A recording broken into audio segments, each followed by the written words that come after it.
우리 국민의힘 대표는 민주당의 재간둥이에요. 장동희 지도부를 보면 그냥 선거를 포기해버리는 느낌? 국민의힘을 중도층에서 바라봤을 때 구구 세력으로 보는 거예요.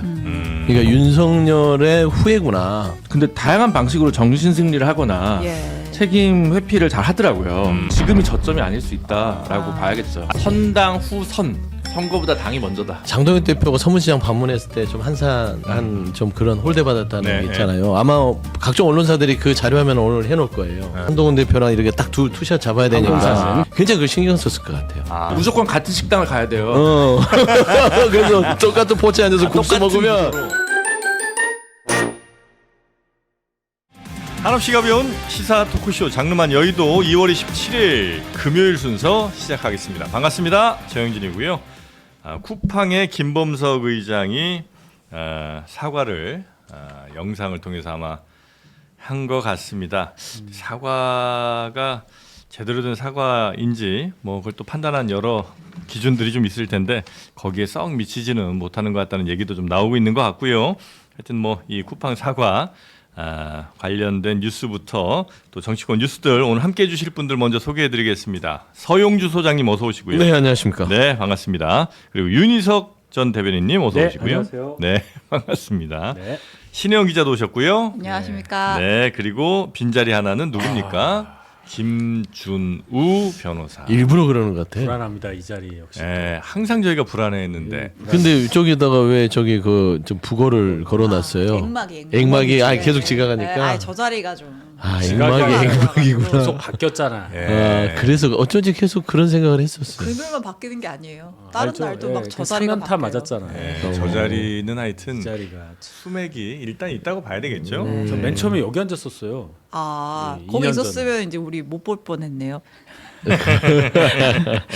자, 그러면 오늘 바로 쿠팡 뉴스부터 한번 짧게 가고 시작할까요? 네, 정프로가 뭐 방금 언급을 했는데 김범석 쿠팡 의장이 사과를 했어요. 근데 저는 이제 두 가지 킹 받는 포인트가 있는데 일단 첫 번째는 시점, 이제와 하는 게 있고 두 번째는 형식. 전 사과 육성 사과를 했다고 하길래 사과 기자회견을 연 줄 알았는데 그게 아니더라고요. 그러니까 이제 미국에서 이 쿠팡 올해 실적 발표를 하는 뭐 회의하는 거 있잖아요. 컨퍼런스 콜이라고 하는 데서 네. 쭉 설명하는 가운데 걸친 겁니다. 네, 뭐라고 했는지 들어볼게요. First, I want to apologize again for the concern and inconvenience this has caused. Our customers are the only reason we exist. There is nothing more serious at Coupang than failing to live up to our customers' expectations. We know we have to do better, and we will. 네, 뭐 영어 잘하시네요. 네.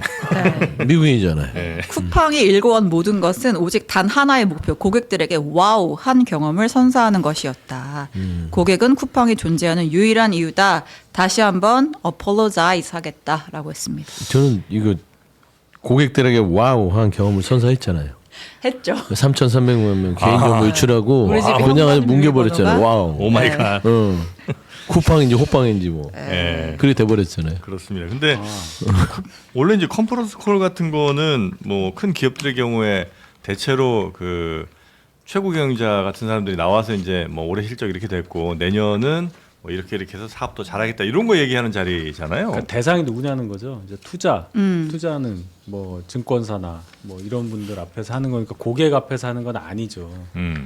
그게 거기에- 보통 이제 투자자들 이제 모아놓고 하잖아요. 네, 그죠? 저분이 이제 apologize again이라는 표현을 썼는데 그럼 전에 한번 했다는 거 아니에요? 네. 언제 했는지 잘 모르겠고. 네. 그러면 이 얘기죠. 지금 실적이 4분기 영업이익이 97% 깎였다는 거 아니에요? 네. 그렇습니다. 거기에 대해서 투자자들의 그 소위 말하는 평가를 좀 잘해달라는 차원에서 저 표현을 쓴 게 아닌가 이렇게도 볼 수 있는 거라서 말씀하신 대로 킹받는 포인트 인정합니다. 네. 자, 누구한테 사과한지도 정확히 잘 네. 모르겠는데. 근데 미국 사람들 말 잘 듣잖아요. 네. 이제 미국에서 이제 쿠팡 컨설팅하는 회사가 있는데 그 회사의 어떤 의장이 오버비라고 하는 사람이 김범석이 한국 국회 출석 요구에 응하지 않은 건 큰 실수다. 지금이라도 국회에 나가서 사과를 해야 한다. 이런 얘기도 했다고 합니다. 네. 요즘 쿠팡에 주어졌던 특혜라면 전 특혜라고 보는데 예를 들면 새벽 배송 같은 것도 마트들은 다 못하게 했잖아요. 예, 이런 것들은 공정하게 차라리 경쟁하게 해보자. 뭐 이렇게 되면 과연 모든 국민들이 다 그렇게 쿠팡에 매달릴 수밖에 없는 그런 상황은 아닐 거 아닙니까? 저도 그렇게 그렇죠? 생각해요. 네. 그런 부분들은 풀어줬어야 되는데 네. 쿠팡에게 이게 특혜를 준 게 아닌가. 버릇이 나빠지게 된 거죠. 그렇죠, 그렇죠. 자, 하여튼 쿠팡 어떻게 되는지 또 수사 결과 같은 것도 계속해서 지켜보도록 하겠습니다. 네. 자, 이제 정치권으로 가는데 와, 여론조사 결과가 지금 굉장히 의미 있는 여론조사가 좀 나온 것 같습니다. 네, 대통령 국정수행 운영평가 정당 지지율 다 살펴볼 건데 대통령 지지율 얘기부터 해볼게요. 최고치가 또 나왔습니다. 67%가 잘하고 있다는 평가를 내렸어요. 그러니까 이제 MBS 조사고 전국 네. 지표 조사고 이 직전 최고치가 지난해 8월 1주차거든요. 그때 65%를 찍고 뭐 계속해서 뭐 50%대 후반대, 60%대 뭐 초중반대를 가다가 이번 2월 마지막 주 조사에서 67%가 나왔습니다. 뭐 긍정 평가 요인으로는 뭐 많은 분들이 다 얘기를 하시는 뭐 부동산 가격 진짜 좀 꺾이는 거 아니야? 추세가 좀 달라지는데라고 하는 거. 그리고 코스피가 어디까지 가는 거예요? 네, 하늘로 치솟고 있잖아요. 네. 뭐 이런 점들이 영향을 미쳤다라는 분석이 나옵니다. 네, 코스피는 정말 아마 대통령도 예상하기 힘들 정도로 많이 원래 올랐고요. 공약이 5,000피였잖아요. 네. 그렇죠. 네. 근데 이제 5천 훨씬 넘어 지금 6,300 그 정도 지수까지 올라왔고 그리고 김준우 변호사도 왔고요. 네. 김범석 의장보다는 더 진심으로 사과를 드립니다. 와우.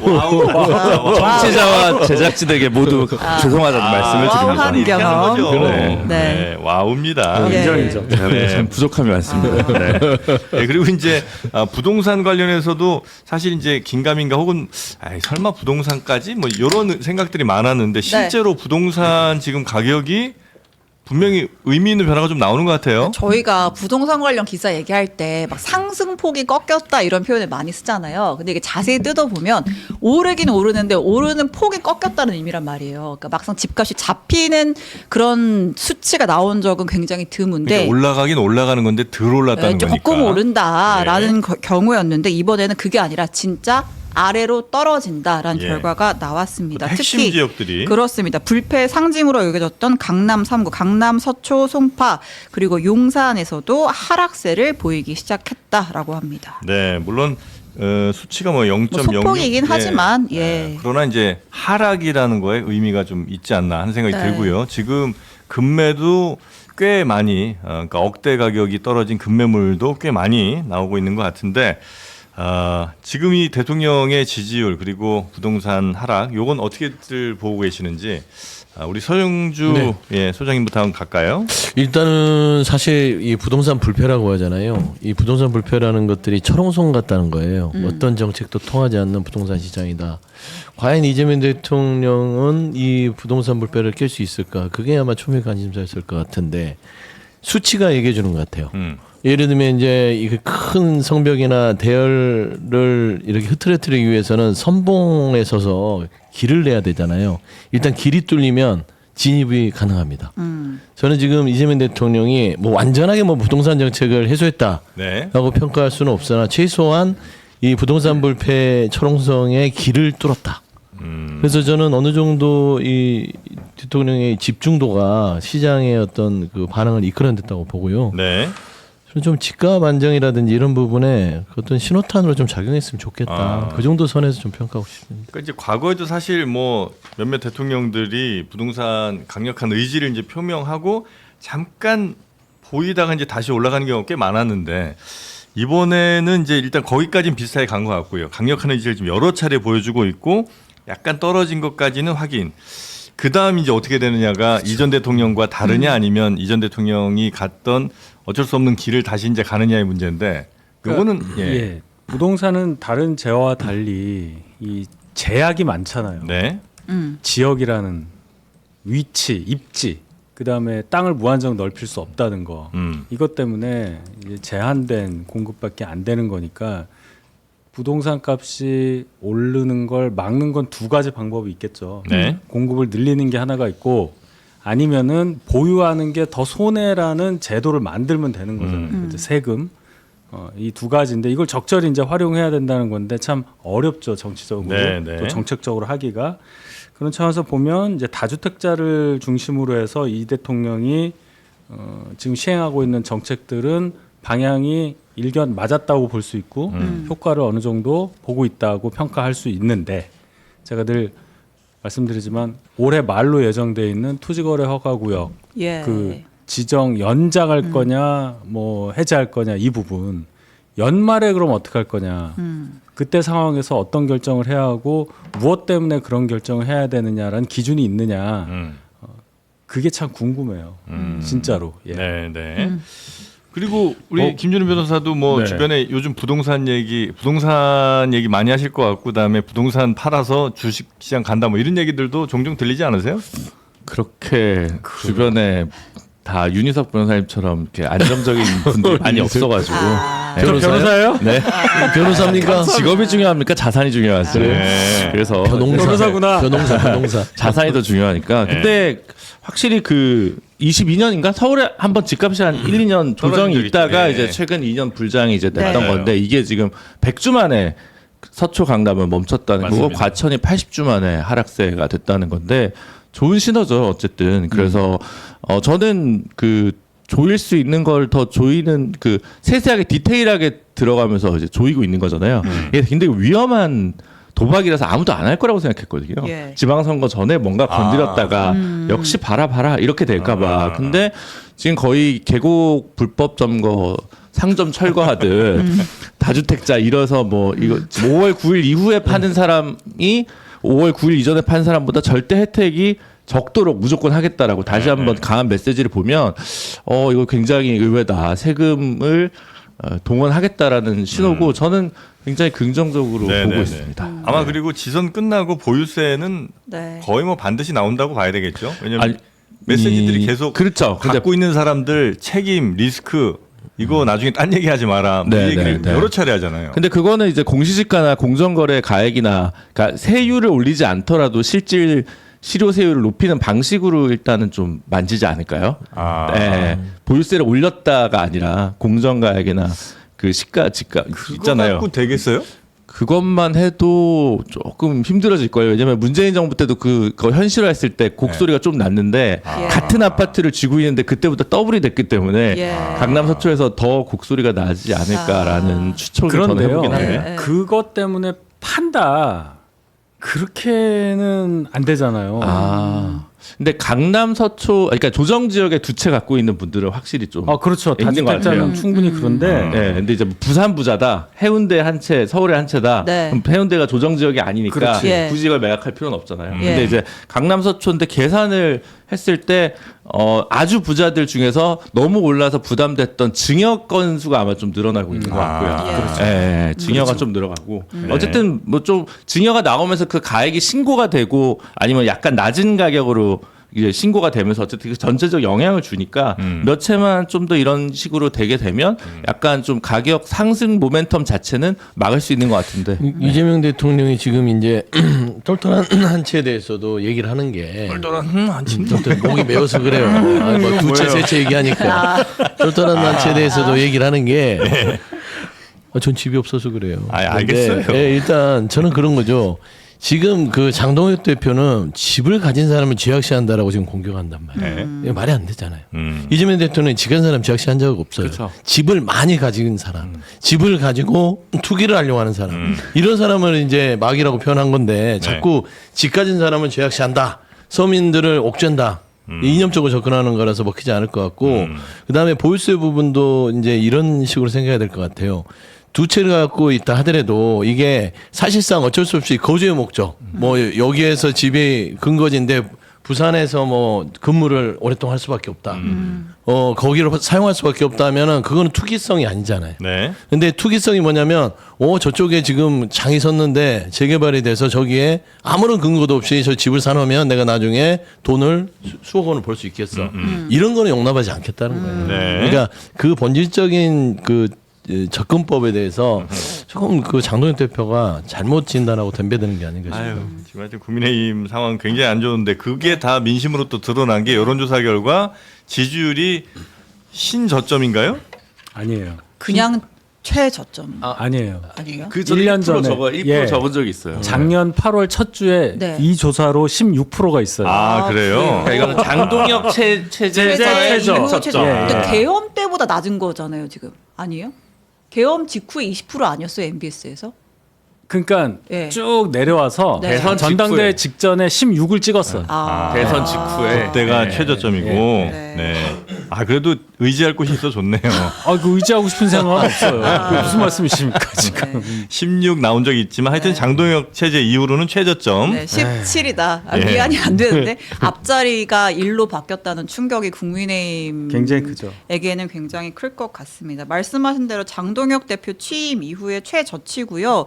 뭐 명확하게 그 전주랑 그 이벤트가 있었잖아요. 윤석열 대통령, 윤석열 전 대통령의 이제 1심 선고가 있었고 2월 19일에 그 이후에 이제 우리는 이제 전륜에 대한 메시지를 기대했는데 전륜을 말하는 사람들이랑 절연하겠다라는 장동혁 대표의 메시지가 나오면서 네. 17%라는 지지율을 받아들게 됐습니다. 네. 민주당 지지율이 45%가 나왔고 민주당 전주 올랐죠. 대비하면 민주당은 4%포인트가 올랐고 국민의힘은 5%포인트가 빠졌습니다. 네. 네. 근데 이제 그냥 빠진 것도 심각하긴 하지만 TK 쪽이 민주당과 그러니까요. 국민의힘이 동률 나올 정도면 진짜 이건 위기의식을 아마 좀 느끼긴 할 것 같아요. 뭐 실제 투표 결과야 뭐 어떻게 되더라도 이 반반 나왔다는 거 아니에요? 28%, 28% 똑같이 나왔습니다. 야, 이 정도면 그러니까 국민의힘 지지층에서도 붕괴가 시작됐다고 봐야 되는 거 아닙니까? 그렇게 볼 수 있죠. 많이 이제 이탈을 했다고 봐야 되겠죠. 네. 요 조사로만 보면 대구 경북이 28대 28 같고 네. 네. 지지 유보가 37. 네. 그러면 그분들이 결론적으로는 국민의힘 지지였다 지지를 철회했다고 봐야 되잖아요. 아, 그렇죠, 그렇죠. 그럼 말씀하신 대로 지지층에 균열이 생긴 거는 확실하죠. 근데 뭐 해법은 잘 안 보이는 것 같기는 한데. 근데 이거 보시면 예. 그 국민의힘이 지금 심각하다고 생각해야 되는 게 단순한 어떤 지표의 17%가 아니라 대구의 28대 28 동률이 아니라 네, 네, 네. 연령대층에서 70대가 완전히 무너졌어요. 예. 아. 이게 보수의 견인 보수를 지탱해줬던 연령대인데 예. 여기조차도 지금 민주당이 높아요. 아, 어르신들도 예, 이제는 여기도 보니까 39대 31인가요? 제가 네. 좀 작아서 잘 안 보이는데 그 다음에 주목해야 될 게 중도입니다. 중도가 한 자릿수예요. 중도에서 더불어민주당이 43. 43. 그 다음에 국민의힘이 9예요. 네. 9라는 거는 거의 이제 수치적으로 거의 없다고 봐야 되는 거거든요. 그러면은 중도가 이 정도 한 자릿수가 나왔다는 것은 국민의힘을 중도층에서 바라봤을 때 어떤 정치적 색채를 다 배제한다고 쳤을 때 구구 세력으로 보는 거예요. 그러니까 윤석열의 후예구나. 저기는 평가의 가치가 없다. 이게 네. 중도가 이미 낙인을 찍어버리는 부분이고 70대는 이렇게 빠진 이유는 수구 세력으로 보는 겁니다. 보수의 이념을 잘 이해하고 있는 70대들이 아 이거 창피한데 도저히 장동혁 지도부는 손잡을 수 없어. 이렇게 빠져나가고 있는 수치라서 네. 저는 이런 심각한 상황들이 더 중요한 거지. 뭐 수치 17이네 16이네 저번보다 1% 높았어. 뭐 그래도 아직 동률이니까 뭐 희망은 있어. 이런 생각들은 별로 그렇게 중요하지 않은 거 그러니까 오늘 한국갤럽도 나왔잖아요. 네. 여기서는 중도에선 13 정도예요. 네. 조금 낮죠. 수치가. 대구 경북도 이기고는 있는 걸로 나옵니다. 근데 네. 여기도 지난 8월 중순부터 쭉 6개월 동안 봤을 때 가장 낮은 수치 중에 하나 22가 나왔어요. 그러니까 이제 어느 지표로도 최하점을 지금 찍고 있다는 것은 명명백백하다라고 네. 볼 수 있는 것 같고 그래서 이 어떻게 또 근데 다양한 방식으로 정신 승리를 하거나 예. 책임 회피를 잘 하더라고요. 뭐 예를 들면 그런 거죠. 예를 들면 뭐 네. 윤희석 대변인이 방송에 나와서 장동혁 대표 비판을 하니까 지지율이 떨어지는 거 아니냐. 분열이 이유다. 뭐 예를 들면 이런 식으로 이제 약간 그 원인과 현상을 완전히 거꾸로 전도된 분석들을 여전히 좀 장동혁 리더십이 한다면 지금이 저점이 아닐 수 있다라고 봐야겠죠. 아니면 윤희석 대변인님이 좀 한 1, 2주 방송을 쉬어보세요. 그럼 올라갈까요? 그러니까 만약 그래서 올라가면 윤희석 효과고 그치. 계속 쉬었는데 더 떨어지거나 유지면 왜 쉬라고 그래요? 변수를 그냥 아무 말 안 숙제해봐요? 하면 되지. 아니, 그거보다 아무 말 안 하면 효과를 볼 수 이 얘기가 있는데. 있었잖아요. 한동훈 세력을 제거하면 올라갈 거다. 예. 예전에 그랬죠. 그럼 제명했는데도 더 떨어지잖아요. 근데 그 제거된 한동훈이 나가서 떠들고 다니니까 그렇게 떨어진다라는 게 얘기하죠. 이제 아니, 의원들의 주장이잖아요. 김종영, 한동훈, 배현진 다 했는데 윤희석을 제거를 안 해요. 이거 뭐 고도의 왜 이강인데. 나왔어? 그다음에 더한 논리가 있더라고요. 뭐예요? 2017년에 박근혜 전 대통령 탄핵 이후에는 막 단자리가 나왔었는데 이 정도 나오는 거는 장 대표가 그래도 뭉치자고 했기 때문에 이 정도 두 자릿수 나오고 있는 거, 20 정도 유지하는 거다. 잘하고 있는 거다. 그때 당 쪼개지고 했을 때는 5% 7% 나왔는데 저 잘하고 있어요. 잘하고 있다. 잘하고 있어요. 잘 버틴다. 잘하고 있는 게 맞아요. 그럴걸요? 장동혁 우리 국민의힘 대표는 민주당의 재간둥이에요. 재간둥이 나. 제- 계속 재간이 얘기 좋아. 드렸는데 2018년 지방선거는 대구 경북만 이겼잖아요. 그리고 원희룡 지사가 그쵸. 무소속에서 이겼고. 예. 그러니까 부울경 중에 하나만 이기면 2018년보다 승리했다. 진전했다. 탄핵에도 불구하고. 탄핵 그럴 수 그리고 대선 이후 1년 후에 지방선거 똑같은 조건에서 네. 2017년보다 18년보다 승리했다. 이런 정신 승리를 할 수 있겠죠. 계속 그런 식이면 그냥 선거에 임해보라고 하는 수밖에 없죠, 뭐 그죠? 어떻게 하겠어요? 이 선거를 제일 주안점으로 두고 당 운영을 한다고 볼 수가 없죠. 그리고 지금 공관위에서 나오는 얘기도 심상치가 않아요. 근데 정당이 선거 결과를 염두에 두고 움직이지 않으면 뭘 보고 움직이는 거예요? 그냥 장동혁 당권인데 그 당권을 이후에? 유지하면서 다음 총선에 어느 정도 의석을 확보할 수 있겠다 이 정도까지 계산을 해보면 나는 적어도 계속 이 상황을 유지할 수 있겠다 내 지위를 뭐 이런 결론이 나오지 않았을까. 그러니까 저도 정치권에 10수년을 있었는데 정당이 선거를 포기하는 사례를 처음 보는 것 같아요. 그래요? 제 느낌에. 거의 그러니까 포기하는구나. 당이 안에서 막 이렇게 개파 갈등도 있고 그런 모습도 많이 봤어요. 네. 좀 막장까지 갈 때도 봤지만 딱 선거가 딱 들어서면 일단 정리됩니다. 그리고 선거 체제에 뭐가 가장 최적화된 당 운영인가 해서 비대위 전환도 하고 그래 가요. 왜냐하면 선거라는 게 정당에게 굉장히 중요한 어떤 이벤트고 그걸 통해서 평가를 받기 때문에 정당은 당권보다 선거를 통해서 평가받는 어차피 국민한테 평가받는 게 정당이잖아요. 네. 근데 이 장동혁 지도부를 보면 그냥 선거를 포기해버리는 느낌? 사실 그렇잖아요. 여러 지표가 변침이라든지 메시지라든지 당 운영이라든지 지금 이정현 공관위원장의 발언이라든지 이런 걸 보면 이거 선거를 치르는 게 아니라 당권 강화용으로 공천도 하려고 하나 보다 라는 생각이 들 수밖에 없어요. 선당 후선. 선거보다 당이 먼저다. 선당 선당 후선. 후선. 네. 이게 상황이 이제 이렇다 보니까 이제 국민의힘 뭐 소위 말하는 그 친한계단에서 이미 막 거의 쫓겨났고 그다음에 현역 의원들 소장파 모임 뭐 대안과 미래 이런 데서 이제 장동혁 대표 만나서 목소리 내는 가운데 어른들도 중진들도 목소리를 내기 시작했어요. 이제 당 대표부터 자성을 해야 된다라는 목소리가 나오는데 잠깐 들어볼게요. 충격입니다. 당 지지율이 17%라는 것은 이건 뭐 바닥이 아니고 지하로 내려간 느낌이고 다시 한 번 더 절윤 그리고 윤 어게인에 대한 절연이 필요하다는 것을 수치로서 확인할 수 있다라고. 요분들은 대안과 미래 소속이었고 네. 또 이제 뭐 4선 이상 중진들 다 장동혁 대표 따로 만나자 해가지고 면담도 하고 했다는 거 아니에요. 네. 그러니까 이제 장동혁 대표가 사실 만남을 좀 꺼린다면서요. 면담 요청을 해도 일정을 잡기가 그렇게 쉽지는 않다고 하는데 만나면 쓴소리만 들어야 되니까 이제 그러다가 이제 돌파고랍시고 내놓은 게 자 그러면 중진 여러분 우리 아침에 최고위 할 때 같이 하시죠. 최고 중진 연석회의 부활하겠습니다. 여기서 말씀 주시면 제가 경청하겠습니다. 로 합의를 본 것으로 전해집니다. 예. 중진들과 같이 최고위 하겠다. 네. 알겠습니다. 그게 이제 근데 해법인 이게 거죠. 2주에 한 번 하는 회의래요. 예. 옛날에도 있었어요. 네, 있었던 있었어요. 거를 장동혁 체제에서 제대로 안 한 건데 지금 비상사태인데 2주에 한 번 하는 회의를 복원한다고 해서 될 문제가 아닌 것 같아서 이걸로는 돌파구는 못 찾지 않을까. 그거 6번 하면 선거예요. 저러죠. 근데 6번 다 못해요. 네.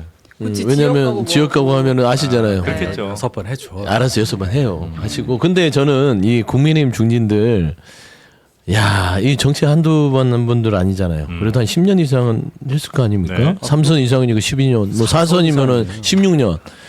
그러니까 당이 이렇게 나락으로 떨어질 때 꼭 대표로 만나야만 메시지를 낼 수 있는 거 아니거든요. 외곽에서 충분히 낼 수 있는 방법들 그런 것들을 많이 체득했을 거예요. 네. 그냥 의욕이 없고 사실상 그냥 겉으로만 국민들한테 우리가 중진인데 액션은 좀 해야 되겠고. 염려하고 있어. 그러니까 어른 행세를 하는 거예요. 그런데 어른 행세는 하고 싶은데 사실 속내는 그냥 장동혁 지도 체제로 가서 좀 편안하게 그냥 총선까지 우리들 공천권 가지고 가고 싶은 그런 생각이 일으켜요. 네. 전형적인 이제 이 어른이라고 하죠. 그게 그냥 그 지역에선 나가면 뽑아주니까 그런 그렇죠. 마인드들이 행세만 더 있는 하는 것 거예요. 지금 국민의힘 의석수 중에 경합 지역에서 당선된 분은 한 10분 정도 네. 이쪽 저쪽이니까 나머지는 공천이 중요하지. 예.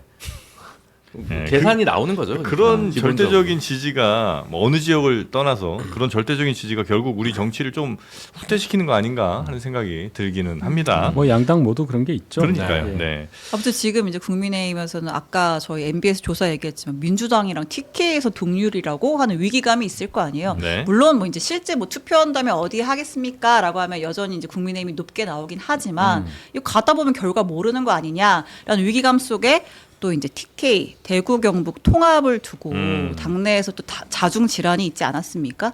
누가 반대한 거야?라고 해서 송원석 원내대표가 나 아닌데 나 명예훼손 이거 나 모욕감 느껴 사퇴할 거야 뭐 이런 사태까지 벌어졌었잖아요. 네. 근데 결과적으로 이제 지역구 현역 의원들의 의견은 수렴하겠다. 그래서 대구 경북 현역 의원 뭐 한 12명 정도 찬반 투표를 벌이려고 했는데 투표하면 또 결과 가지고 또 막 말들이 많아지잖아요. 그래서 결과적으로는 투표 없이 만장일치 찬성으로 결론을 내려서 이 의견 다시 이제 뭐 지도부에 전달하고 이제 법사위에서 통과시켜서 이건 아마 처리가 될 걸로 보여요. 근데 네. 이제 과정에서는 이제 사실은 이제 대구 의원들이랑 대구 이 통합 되면 거기 선거 나갈 분들이랑 경북 지역 현역 의원들이랑 조금 이제 속내가 달랐던 거죠. 이해관계 같은 게. 예. 그러니까 누가 반대한 거예요, 결국?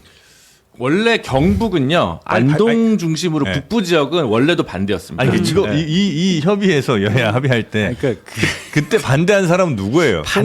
반대를 그러니까 명시적으로 반대한 분들은 말씀하신 것처럼 경북 북부에 있는 의원들은 생각이 달라요. 네. 대구가 경북의 가장 남쪽에 있거든요. 그러니까 지리적으로 떨어졌으니까 경북 북부 분들은 합쳐져도 우리랑은 별 상관이 없다는 생각이 있을 뭐 그러실 수 거니까 있죠. 예.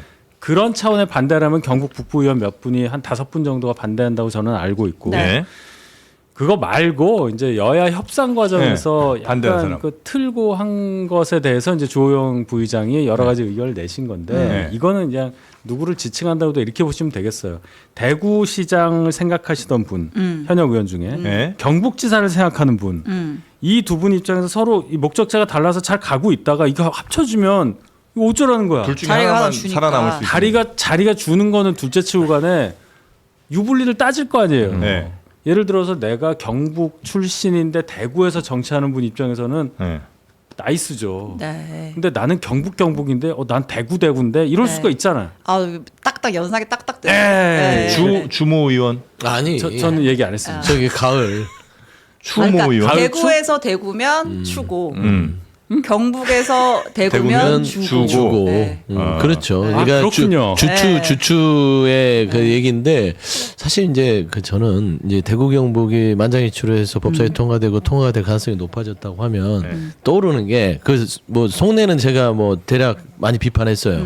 사리사욕을 차리느라고 자기들 자리 이 계산 때문에 전체적인 그 지역의 대계를 그냥 망치려고 했던 거 아닙니까? 네. 이런 분들이 정치하고 있으니까 정치가 안 돌아간다라는 말씀드리고 네. 대전 충남은요?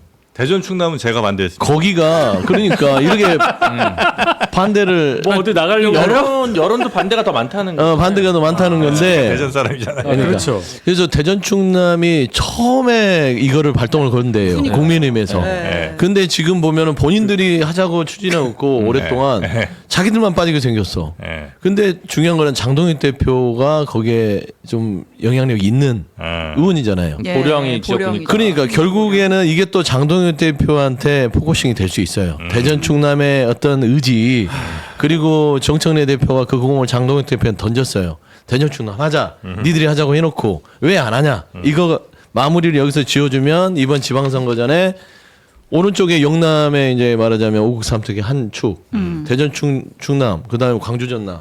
이거면 굉장히 대한민국의 큰 국토에 있어서 균형 발전의 축은 마련되거든요. 네. 그래서 물론 우리 정인진 앵커처럼 반대하는 사람도 반대 아니에요. 하는 얘기예요, 그냥. 그러니까. 아니, 근데 사실 근데 뭐 이- 저는 개인적으로 이제 그 예전에 창원 통합할 때 네. 보면 거기만 주민 투표를 안 했거든요. 마창진? 예. 네. 그래서 지금도 마산이나 진해 분들은 네. 좀 원한이 좀 있어요. 아, 그래요? 예. 아. 그러니까 청주는 그때 그 청원이랑 합칠 때 네. 투표를 2번 했을걸요. 처음에 부결되고 아, 그 그렇습니까? 다음에 되고. 그래서 저는 사실은 주민 투표가 원칙인데 네. 저는 개인적으로 근데 이제 지방선거 전에 좀 너무 좀 졸속적으로 하는 거 아니냐. 시민단체들은 그런 우려들이 좀 있어요. 뭐 통합 자체가 뭐 반된다 이런다기보다는 내용적으로도. 근데 지금 여기는 대구 경북은 그건 또 있는 것 같아요. 그러니까 그 말씀하신 대로 충남은 이장우, 김태흠 다 반대하는데 네. 경북은 이철호 지사는 나 3선 제한이 원래 걸리는데 통합하면 초선이네. 또 나올 예, 생각도 그럴 수가 있어요. 네. 그리고 대구는 여럿이 갈리는데 경북은 내 원톱이네.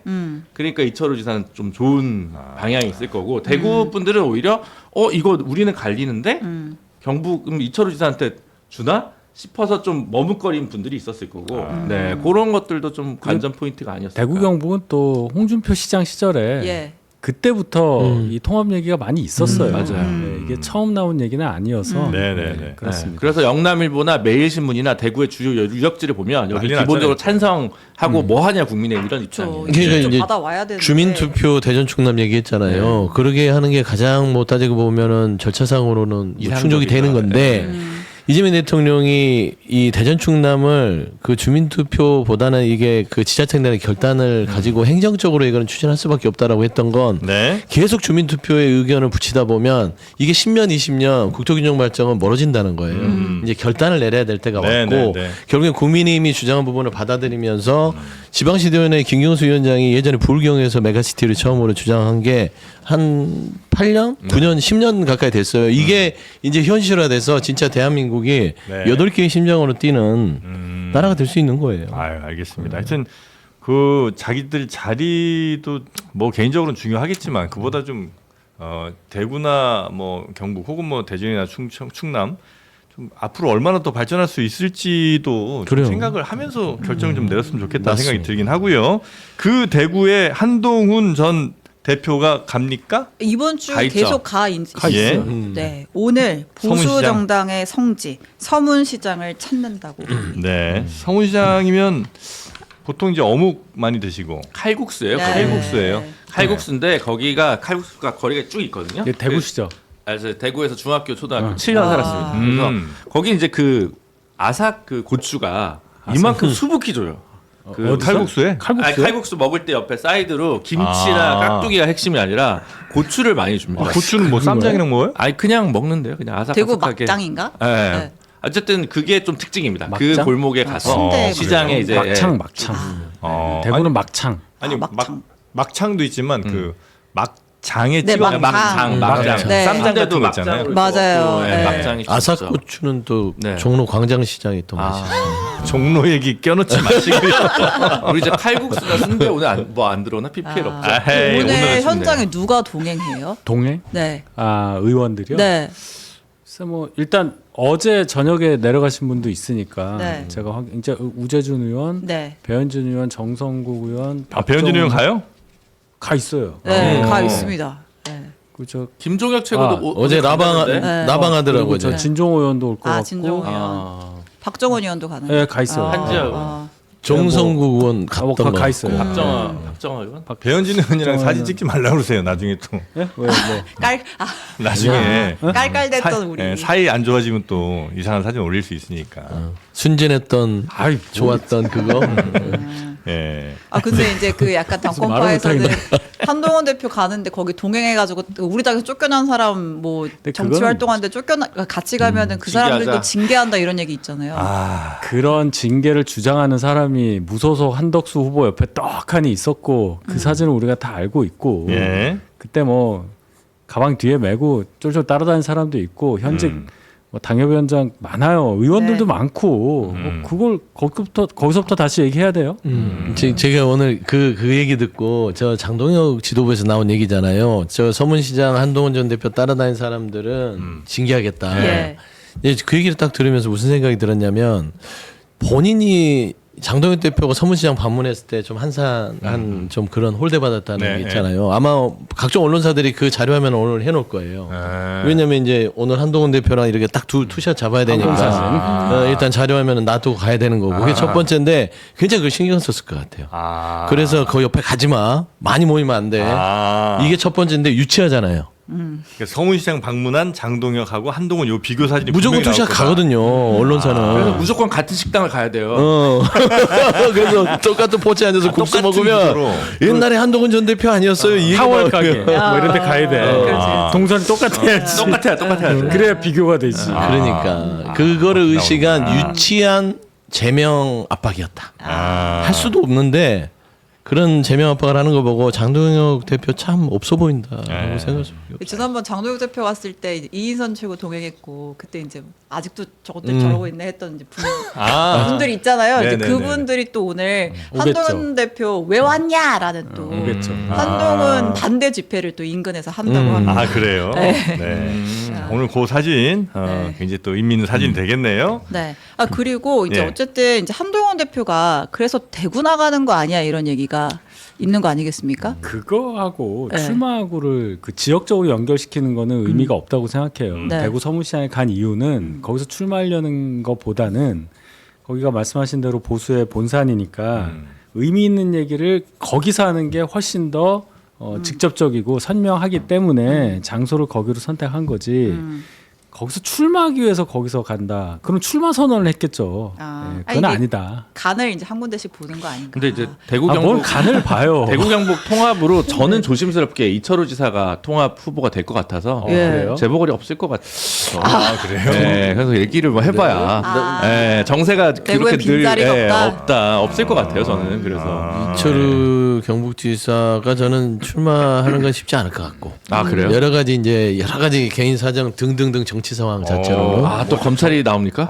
아니 그런 건 아니에요. 아 경찰이 나옵니까? 아니 그것도 아니에요. 그냥 하여튼 그 구도상 이철우 경북지사의 통합에 대한 주장은 진짜로 경북 발전하고 이런 부분에 순수성이 좀 있었다고 제가 들었어요. 네. 그래서 지방소멸 부분이 대구 경북도 만만치 않기 때문에 그런 차원이고 아마 이철우 경북지사가 미는 사람이나 이제 염두에 둔 사람이 있을 거는 같아요. 근데 직접 참전은 아마 하지 않을까라는 좀 개인적인 분석이 있습니다. 그 민주당은 저 김부겸 나올 수 있다는 얘기가 있던가요? 어머 대구 이제 최고위도 예. 열고 하면 이제 대구에서 조금 어느 정도 붐업을 하기 위해서 하는 건데 김부겸 전 총리도 일단은 출마하지 않겠다예요. 아. 근데 출마하지 않겠다는 뜻은 뭐냐면 나를 이 험지에 넣으려면 뭔가 나한테 상고처 좀 해주라. 그렇지 않아요. 대구에서 선거운동하기가 쉽지 않습니다. 대구 경북에서 아무리 전 총리를 하더라도. 예. 그리고 사실 이 선거라는 게 너무 힘들어요. 그래서 아마 당에서 조금 더 성의를 보이면 아마 출마할 수도 있지 않을까. 1단은 안 나가신데 2단은 나갈 수 있는 거죠. 뭐 3단까지 갈 수도 있지. 근데 저는 그러지 안 않을까 나가실 추측해봐요. 것 같다고 보는 게 안 나가실 것 같다. 네. 그 대구 경북 통합되면 안 나갑니다. 승산이 확 반으로 꺾였어요. 대구만 했으면 그래도 야 28 나오면 해볼만 한데 그러네. 경북까지 합치면 그러네요. 쉬자 양평에 예. 있자 이렇게 좀 정리하지 않을까. 네. 알겠습니다. 아무튼 이제 한동훈 대표가 이제 계속 이렇게 뭐 이른바 뭐 민생 행보를 하다 보니까 당내에서는 좀 견제의 목소리, 그러니까 뭐 백의종군 하셔야 되는 거 아닙니까? 이런 얘기들이 나오는 것 같아요. 그 말이 참 어폐가 있는 네. 게요. 무슨 의도인지는 알겠는데 네. 제명된 사람 보고 백의종군하라는 게 사약을 내려놓고 어떻게 무슨 백의종군을 뜻인지를 모르겠어요. 그러니까 조건부로 제명한 것도 아니잖아요. 예. 예를 들어서 당신이 백의종군하면은 제명은 철회할게라든지 뭐 그런 건 아니잖아요. 쫓아놓고선 그러니까 백의종군하는 도대체 무슨 초식인지를 모르겠고 그동안 뭐 하셨던 분들이 지금 이런 얘기를 하냐는 거예요. 뭐 어느 의원 한 분이 그런 말씀을 하셨던데 김석기 의원이 네. 기가 막힌 얘기입니다. 탄핵을 박근혜 전 대통령 때 경험했고 이번에 경험하기 때문에 절대로 탄핵하면 안 된다는 그 생각에 변하질 않는 거예요. 뭘 예. 했냐가 중요한 게 아니라 탄핵만은 안 돼. 그 대통령이 뭘 했냐를 생각하는 그 센서가 고장이 난 거죠. 그러니까 네. 계속 뭐 윤어게인 나오는 거 아니에요? 네. 기가 근데 막힙니다. 그 탄핵에 앞장선 한동훈 너 그러니까. 책임 있잖아. 이제 이런 논리. 그러니까 이재명 대통령이 등장한 거 아니냐. 뭐 이 얘긴데 네. 참 입이 아파요. 그러니까 당은 살리고 싶고 한동훈 대표는 밉고 근데 이거는 또 곤란하니까 차라리 그러면 네. 처음부터 경기도지사 나가라. 개항에 나가라. 한 대표가 그렇게 이제 예를 들면 한이 싫은 사람들이 차라리 그렇게 했으면. 이제, 구당적 차원에서 사실은 한동훈 대표 먹이는 거지만 네. 구당적 차원에서 아니 대표 출신이 설선수범을 보여야 되지 않냐. 차라리 그러면 말이라도 되지. 대답하기라도 좀 곤란하고 하는데 네. 그냥 백의종군 뜬금없이 하라고 하면 쫓아내놓고. 그냥 말이 안 되는 얘기죠. 그래요. 첫 단추를 잘못 끼웠어요. 그러니까. 예를 들면 굉장히 고도의 전략이 있다면 한동훈 전 대표를 말하자면 정치적으로 매장시키고 싶다라는 의도가 처음부터 장동혁 대표나 지도부에 있었다면 말씀한 대로 제명을 하면 안 돼요. 잘 품어서 한동훈 전 대표는 귀한 자산이다. 자, 경기도 나가세요. 개항 드리겠습니다. 우리 당을 위해서 살신성이 나십시오. 이렇게 하면 이제 한동훈 전 대표가 명분에서 밀리거든. 안 해요. 이거 힘든데요. 이러면은 못 커. 근데 한동훈 전 대표를 키워준 건 제명시키고 말하는 대로 서사를 만들어준 서사를 거야. 만들어주면서 자락을 깔고 저기 대구 서무시장 간다니까 백인종 문화라고 저렇게 하고 있으면 어느 누가 국민들이 보면서 웃기지도 않네. 왜 사람 잘라놓고 나서 숨도 못 쉬게 이런 느낌이잖아요. 옛날에 언제였죠? 안대희 대법관인가 국민의힘에서 그러니까 그 영입해놓고 네. 꿀 지었고 주려고 하니까 했다가. 다들 날쳐가서 네. 마포 험지로 아, 맞아, 보내가지고 맞아. 하나 날렸잖아요. 유력한 정치인을. 아, 그런가요? 네. 네. 그러니까 이제 그런 것들을 다 이렇게 능수능란하게 하던 국민의힘의 어떤 어디 기득권 갔나, 그 세력이 사람들. 있는데 이름이 너무 이제 수가 낮으니까 초보니까. 놀리는 것 같은데. 아니 사실만 얘기하잖아요. 팩트야, 팩트. 백의종군 시키려면 흰 옷이라도 좀 주고 시켜라.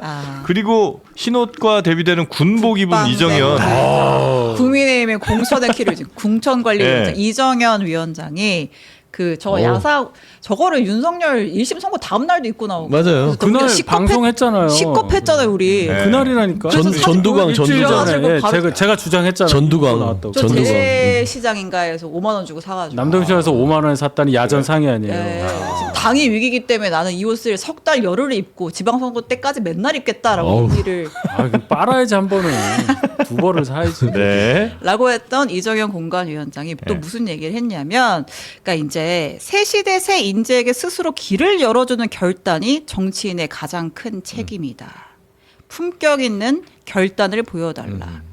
라고 하면서 현역 단체장 용퇴론을 주장하고 나섰습니다. 그러니까 이게 참 보통 일이 아니에요. 누구 내려라는 거예요? 뭐 특정인 겨냥한 건 아니라고 했는데 많지는 않잖아요. 아, 많죠. 많지. 지방선거 지난번에 다 이겼으니까. 이겼잖아요. 예, 현역 그렇지. 단체장이면 지난번에 많이 이겼죠. 국회의원이 아니니까. 50만 이상 네. 중앙당에서 결정한다는 그분들 대상이라고 저는 생각을 해요. 머릿속에 떠오르는 그분들이 많지는 않잖아요. 50만 이상 꽤 네. 아 50만 이상 중에 지금 말씀하신 네. 뭐 그럴 그렇죠. 수도 있죠. 네. 일단 광역은 뭐 많아 우린 12명이니까. 네. 아니 뭐 저희 자막까지 나갔는데 그분 할 필요 저 있어요? 있잖아. 오세훈 오박 박형준 겨냥했다고 하는데. 네. 예, 예. 오박이에요. 네. 두 사람이죠? 네. 일단 맞습니다. 일단 근데 이제 저는 이제 박형준 부산시장이 굉장히 참 속상할 것 같아요. 왜냐면 나는 납작 엎드려 있었는데 한 것도 없는데. 왜 나까지 그래? 오세훈 시장 미워요 이런 느낌일 거야. 결국에는 오세훈 서울시장을 잡기 위해서 나머지를 그냥 다 곁들임으로 저는 좀 끼워놨다고 봐요. 네. 저기 오세훈 서울시장이 조금 그 장동혁 대표에게 좀 볼멘 소리 많이 했잖아요. 네. 뭐 사퇴해라, 이대로는 안 된다, 뭐 전륜해야 된다. 그러니까 전륜을 주장하는 사람을 절연해야 된다라고 지금 이미 장 대표가 얘기를 했고 그걸 실행하는 거예요. 그런데 오세훈 서울시장만 딱 찍으면 또 파장이 있으니까 그래 이번 기회에 한 명 더? 한 명 더 박형준 시장 하면은 뭔가 형평성이 좀 맞고 그래요? 거기에도 50만 이상 뭐 영남 지역에 기득권에 있는 사람들 좀 내려놓고 이렇게 다 끼워 맞추기로 하는 건데 제가 보기로는 오세훈 서울시장 겨냥. 저는 잘 모르겠어요. 그냥 강남구청, 송파구청 뭐 구청장? 예, 50만 이상이잖아요. 네. 예, 뭐 어디가 더 거기 얘기하는 거라고요? 네, 뭐 하여튼 그런 데들이 있을 거 아닙니까? 예를 들면 전국 곳곳에 50만 이상인 공관위원장이 할 수 있는 정치적으로 그렇게 부담되지 않으면서 뭔가 좀 저격한 건 아니다. 아니 뭐 그렇게까지 볼 필요는 있을까라는 생각이 들죠. 왜냐하면 지금 사실 뭐 실패 카드를 낼 게 아니면 안 나간다는 거잖아요. 예를 들면 아, 근데 나경원 의원도 안 나간다는 거잖아요. 네. 지금 소문이. 네. 그 대안으로 누군데라고 하면 마땅히 없고 그래서- 경기도지사도 영파전이고 영파 영파전 어, 영파. 없다고. 국힘에서. 영파전 우파전. 네. 국힘에서 영파전이죠. 뭐 있습니다. 철브라더 아니요, 부산으로 가신다고. 심재철 원유철 이렇게 있는데 아, 있긴 심재철, 한데 원유철. 예, 없잖아요. 그래서 대파전으로 가죠. 그럼 이수정 교수를 내고 그러네. 네. 대파로 한번 유명하게. 여하튼 뭐 영에서 왜냐면 영에서 이제 대가 되는 거예요. 계속해서 이제 뭐 현역 단체장을 약간 저격하는 듯한 이런 발언이 이어지는 가운데 또 계속 당에서 새로운 후보군을 띄우잖아요. 그러니까요. 서울에서는 뭐 신동욱 카드가 고려된다. 부산에서는 뭐 안철수, 주진우 이름이 나오는가 하면 주준희 의원은 출마 선언을 거의 한 거 네, 같은 한 거죠. 느낌인데요. 예. 네. 신동욱 의원은 제가 좀 알아보니까 네. 상당히 출마 의지가 높은 걸로 본인이. 아, 그래요? 그렇게 저는 들었습니다. 예. 예, 그렇기 때문에 라디오에서 확정적으로 얘기하지는 않았지만 본인도 출마 대상이 될 수 있다는 말을 했잖아요. 생각이 없으면 그런 얘기를 안 하죠. 네. 매우 어려운 선거가 될 거잖아요. 서울시장 같은 경우 특히 더 이번 선거가 그나마 낫죠 서울시장이. 그나마 좀 낫나요? 서울이 경기도보다 훨씬 낫고 인천보다 훨씬 낫고 아, 예, 그렇게 보는 거죠. 저희가. 네. 예. 알겠습니다. 자, 그렇게 기존의 단체장들이 위태위태한 상황이 됐고요. 이제 민주당 한번 가볼까요? 네, 민주당은 지금 사법개혁 3법을 이제 맹렬히 추진을 하고 있지 않습니까? 네. 이제 뭐 논란의 법 왜곡죄, 막판에 법사위 통과까지 해놓고 막판에 또 이제 비공개 의총 열어서 일부 조항을 수정을 한 법안 어제 본회의를 통과시켰습니다. 오늘 본회의에는 두 번째 재판소원법 올릴 예정입니다. 네, 요거는 뭐 수정이나 이런 거 별로 없는 상황에서 아마 통과가 되겠죠? 일단은 법 왜곡죄보다는 그런 논란은 좀 없어 보이는데 네. 어쨌든 이 법 왜곡죄 수정하는 과정에서도 이제 당내에서 말들이 많았잖아요. 위헌 요소가 있다. 1항 3항 어떻게 해석해서 적용할 건데 라는 이제 비판이 뭐 특히 뭐 법조인 출신 곽상원 의원이라든지 뭐 박범계 위원장도 그런 얘기를 했다고 하고 이제 반대로 이 법원을 주도했던 강경파 뭐 법사위 김용민 의원들은 이거 수정하면 절대 안 된다. 우리가 사법부에 밀리는 거야 라고 하면서 강하게 맞섰는데 결과적으로는 이제 수정안이 올라간 거잖아요. 이제 이걸 두고서 뭐 투표에 뭐 불참하기도 하고 좀 여진이 이어지는 모양새입니다. 네. 요거는 일단 뭐 통과는 되는 걸로 당연히 이제 네. 생각을 해야 되겠죠. 예, 시간의 네. 문제고 통과는 법 왜곡죄는 됐고요. 네. 그러니까 사실상 이게 이제 그 당 안에서 반대 의견이 나오는 거가 저는 건강하다고 봐요. 그리고 헌법재판소도 8대0 전원 일치도 있지만 소수 의견 남기지 않습니까? 반대 의견. 그래서 그 정도 수준에서 이제 보는 게 맞지. 이게 전체 당론에 있어서 지금 법 왜곡죄 수정안, 그 다음에 뭐 사법개혁에 대한 부분에 있어서의 재판소원. 이거는 한번 사법개혁의 일환으로 추진해도 그 취지가 나쁘지 않다. 시대가 변했으면 새로운 제도가 들어서는 게 그게 나쁜 건 아닌 것 같아요. 네네네. 이게 저는 좀 많이 아쉬운데요. 네. 예, 이제 그 문재인 정부에 대한 평가가 있는 거예요. 사실은 이재명 정부에서 그게 네. 뭐였냐면 사법제도 비서관직을 부활했어요. 네. 그게 노무현 정부 때 사법개혁 비서관이 있었거든요. 네. 근데 없었어요. 문재인 정부 때. 네. 그래서 이제 다시 만들었는데 예. 정작 이건 누가 주도했냐? 당이 주도했어요. 네. 그러니까 저희는 시민사회에 있을 때 어떻게 봤냐면 정부에서 뭔가 이런 사개추위 같은 걸 다시 만들겠구나. 네. 이런데 갑자기 쭉 드라이브를 거는 거예요. 처음에는 중수청 빵, 그다음에 이거 법원개혁 3법 빵 이렇게 하니까 전반적인 그 의견 수렴이나 이런 것들이 부족하고 그러니까 당 스스로 발의한 법안 자체에 완성도가 굉장히 떨어지니까 30분 전까지 고치는 사태가 벌어진 거잖아요. 스스로 주장했던 방향이 맞다 하더라도 그 완성도가 너무 떨어지다 보니까 뭐 참여연대든 뭐 민변이든 이런 데서도 다 우려의 목소리를 낸 거거든요. 법 왜곡죄 자체는 결국 판단을 누가 합니까? 판사가 합니다. 예. 유죄 별로 안 나올 거예요. 네. 근데 고소 고발은 엄청 늘어나겠죠. 그러다 보면 또 불필요한 그러니까 이 효능감 뭐 위화 효과 정도는 있을 텐데 사실은 그렇게 제가 봤을 때는 없어요. 그렇게 많지는 않을 거라고 보고 재판소원도 사실 우려되는 부분들이 좀 있습니다. 그러기 위해서는 모두가 납득할 수 있는 방식으로 가야 되는데 이게 잘못 개혁의 백래시가 될까봐 제가 재판소원에 반대한다는 게 아니라 늘 지금 이게 완성도가 문제가 되고 있는 거거든요. 네. 내란 전담 재판부법 때 나왔던 논란처럼 그런 거를 좀 민주당 법사위가 좀 성찰했으면 좋겠는데 계속 강경 일본도로 가셔가지고 네. 보통은 상임위가 난리치고 법사위가 정리하는데 예. 민주당은 법사위가 난리치고 정책위랑 의총에서 의총에서 정리하는 판으로 가서 좀 이게 아쉬운 부분이 있는 것 같습니다. 네. 그 시민단체들에선 대체로 조금 후기가 필요하거나 조금 약간 완성도가 좀 떨어진다라는 그런 얘기가 평가들이 많아요. 다수파다. 근데 이게 사실 법사위의 법사위원들 민주당 안에서도 의견이 갈려요. 그러니까 이게 지금 김용민 간사나 추미위원장이 불참했다 하지만 나머지 법사위원들 참석해서 당론으로 가는 쪽에 의견을 같이 했어요. 그렇기 때문에 이게 김용민 의원이 좀 스피커가 커서 법사위가 다 이거를 뭐 반대하는데 예를 들어서 당이 끌고 갔다 이렇게 오인하는 것들은 조금 사실. 근데 그 정도로 의견이 갈렸으면 법사위 통과를 안 시키고 좀 더 숙이된 안으로 그렇죠. 통과를 그렇게 시켰을 텐데 했어야지. 그럼 법사위를 누가 리딩하고 있냐라고 아니, 하는 거에 대한 의문보를 저희는 가질 수 있잖아요. 그러니까 당내 이제 복잡한 근데 사정은 이게 모르겠지만. 뭐 정당의 대표까지 해보셔서 알지만 법사위 그러니까 당 지도부가 아니 원내 지도부가 법사위의 허락을 받지는 않잖아요. 알다시피 법사위에서 의견 조율이 안 되면 당론으로 갑니다. 왜냐하면 이게 해결 기미가 안 보이고 네. 이거 속도를 내야 되면 네. 그러면 법사위 상임위원들은 당 지도부의 의견을 낼 수 있으나 따라가야 돼요. 그게 정당 그렇죠. 정치잖아요. 그렇죠. 근데 김용민 의원 간사가 얘기해 버린 게 법사위한테 물어보지도 않고 당신들 마음대로 해?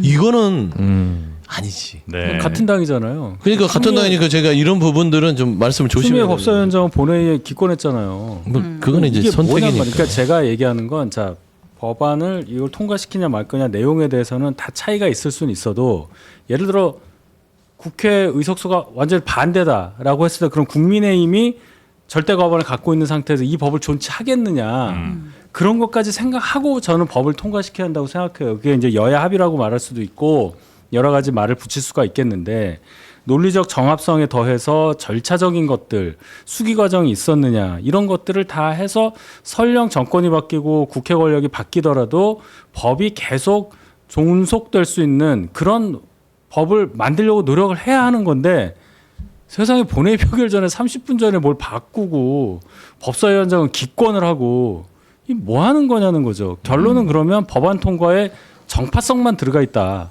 나는 공소 제기하는 과정에서 너무 억울했고 재판 결과 안 좋으니까 법 왜곡죄 만들어서 판사 검사 제어하고 그다음에 이제 재판소호법 만들어서 법원 너무 미우니까 헌재다가 해서 여기도 좀 뭐라고 할까요? 단속 좀 하고 뭐 이 얘기잖아요. 근데 얘기해서 저는 이제 민주당 지도부의 고민은 이해는 가는 부분이 있습니다. 추미애 대표는 원래 누군가에게 컨트롤 받는 분이 아닙니다.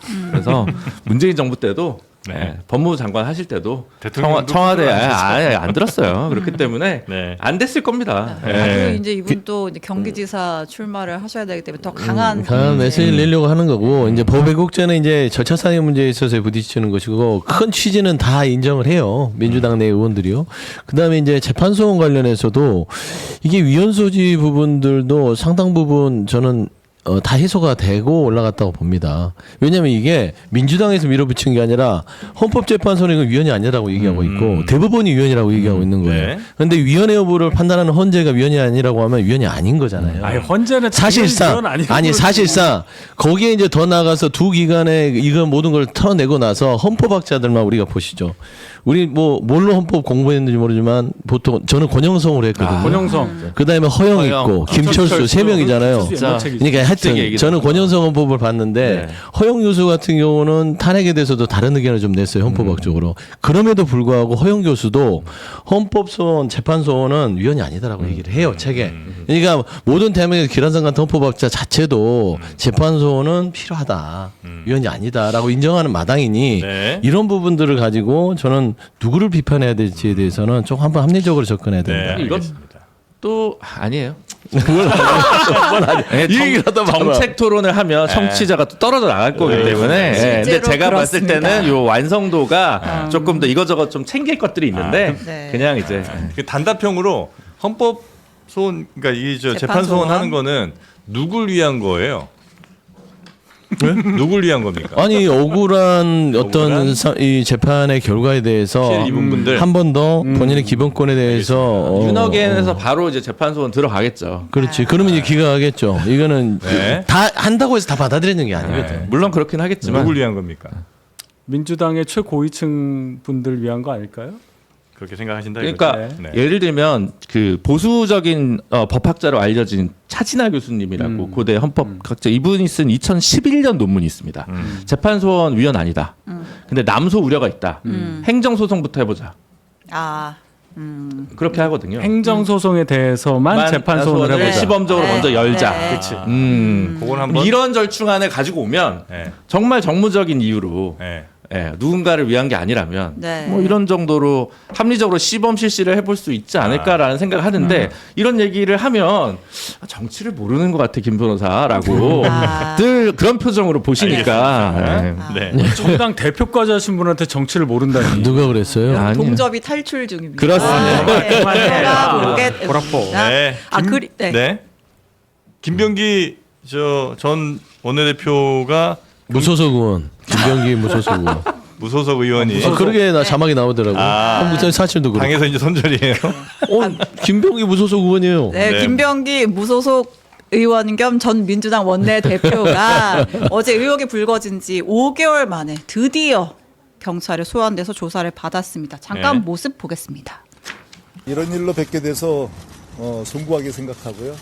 성실하게 조사받아서 제게 제기된 모든 의혹과 음해 말끔하게 해소하고 반드시 명예 회복하도록 하겠습니다.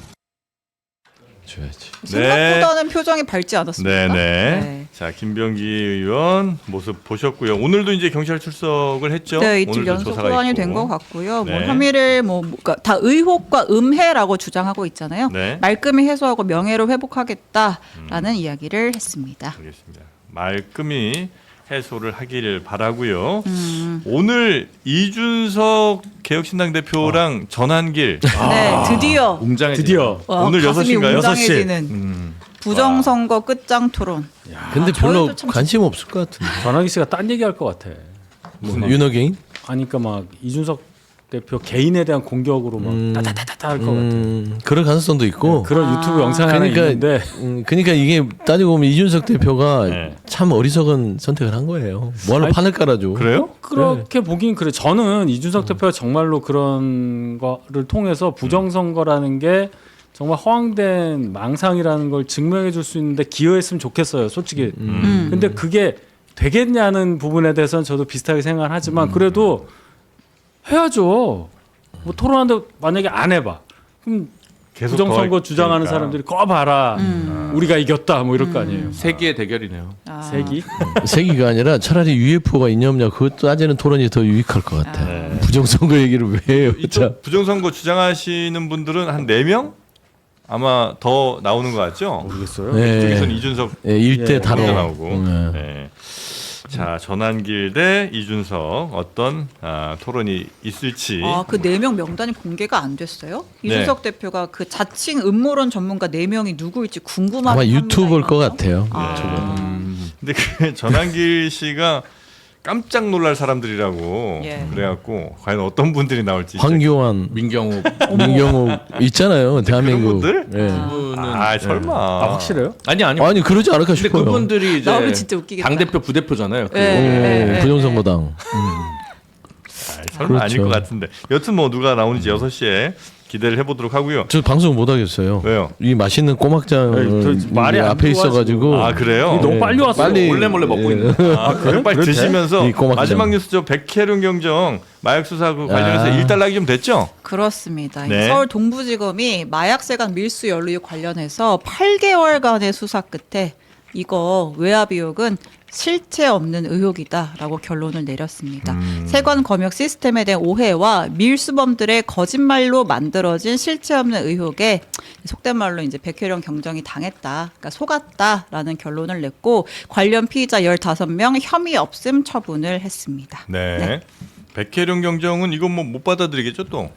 글쎄요, 입장이 아직 안 나온 것 같은데. 거기에 예. 검찰에서 백혜령 경정 그 징계 요청했잖아요. 예, 맞습니다. 예, 그러니까 이분이 본인 개인 어떤 주관에 따라서 객관적 사실을 엉뚱하게 이해하고 지금까지 분란을 좀 일으킨 측면이 있잖아요. 네. 그리고 이분한테 이런 권한을 준 건 어찌되었건 이재명 대통령이 갑자기 주말에 수사 한번 해봐.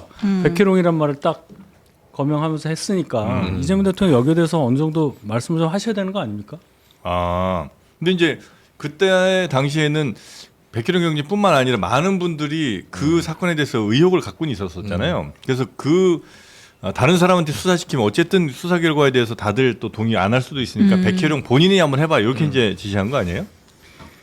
그걸 꼭 그렇게 선의로 동화처럼 해석하는 모습은 정말 생경합니다. 아, 정프로님. 그렇습니까? 아유, 죄송합니다. 많이 드세요? 이걸 원래 내가 하려고 했는데 그 말씀을. 아 그래요? 예, 그러니까 이재명 대통령 입장에서는 워낙 국민적 의혹이 크기 때문에 네. 당신 한번 그 제대로 한번 밝혀보시오. 다른 사람이 근데 못 받아들일 테니까. 저는 더 선의적으로 좀 해석을 하자면 네. 이게 그냥 딱 타켓을 정해놓고 다 15명은 무조건 이 마약 수사 범인이고 세가는 정해져 있어. 이렇게 수사를 풀어가지 않고 사실관계만 명확하게 해서 백혜령 경정 편을 들지 않고 당신이 따지고 보면 놀아놨어. 이 결론이 났다는 걸 보면 저는 이렇게 막 어떤 그 의도를 가지고 백혜령 경정을 수사에 임했다고. 아니 어느 힘들어요. 수사 담당하는 공직자에게 그런 권한을 대통령이 직접 줬어요. 아니, 워낙 그러니까 이제 여기에 대해서는 대통령이 어느 정도 정치적인 어떤 의도 또는 부담도 지고 하겠다는 판단을 내린 거 아닙니까? 그 판단이 틀린 거잖아요.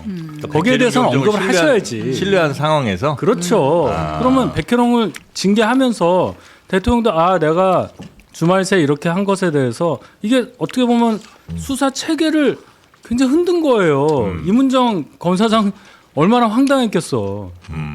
이문정 개인을 제가 어떻게 얘기하는 게 아니라 그 체계가 있잖아요. 수사 체계가 있던 수사본부를 뭐 해체해야 된다는 이런 얘기까지 하고 전권을 달라고 하고. 그렇죠. 네. 결국은 정권에 부담을 준 사람인데 이게 그냥 넘어가면 되겠어요? 근데 이거를 해결한 뭐 결과적으로 가장 심플한 방법이 이거 말고 또 있었을까요? 그러니까 다른 수사팀 아무리 갖다 붙여도 이거 못 믿을 거 아니에요. 자, 그러면 의혹 제기하는 것에 대해서 의혹을 제기하는 사람을 뭐 수사를 하게 하거나 하는 게 맞냐는 거기까지 들어가는 거예요. 그러면 그렇죠. 자기가 관여돼 있는 건데 네. 내가 수사를 해. 그게 안 맞잖아요.